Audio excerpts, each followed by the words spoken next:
But first, we're also hearing tonight from the chair of the Duval County Democratic Party, who commended the outgoing president and vice president for their service. He's calling on the new administration to do what's right for all Americans. And I think in order for us to be able to truly ensure that we hold this new administration accountable is that we don't go to sleep, that we don't stop paying attention, that we don't no longer engage, that we continue to ensure that the government that represents us, regardless of whether or not it's a Democratic or Republican administration, is truly fighting for us as Americans. In reaction on both sides of the aisle tonight, community organizations, some of them protesting outside the Duval County Courthouse today, calling on President Trump's administration to be held accountable and fair. Christina Burgess joins us live. And Christina, I know you attended that rally. What do the folks there have to say tonight? Heather, protesters wanted to make a unified statement against President Trump's policies, calling them divisive and regressive.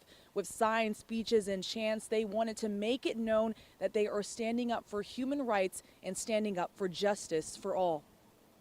No justice, no peace. Already from day one looking like it's going to be a tough 4 years, but we're not going to back down. Maria Garcia stands recording and joining in with the dozens of protesters stretched across the Duval County Courthouse lawn. We are here, people of all different stripes, creeds, colors, whatever, fighting for what is right, for justice. The local leaders, activists, and community members are speaking out against President Donald Trump's agenda just hours after he took office. With signs held high, they call his policies harmful, divisive, and regressive, and they're demanding accountability from him over these next 4 years. We are not going down without a fight. We are prepared for the next 4 years with our organizations and other organizations within this coalition to fight back against any racist agenda, any homophobic agenda, any agenda that harms working class people. We will be here and we are prepared to fight. With January 20th also being Martin Luther King Jr. Day, protesters say it's important for them to make their voices heard and continue the fight that Dr. King started.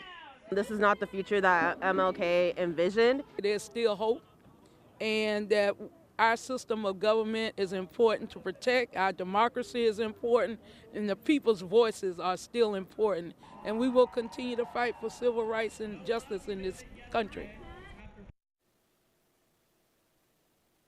And organizers called out key issues like immigration, LGBTQ+ rights, policing, public education, and human rights.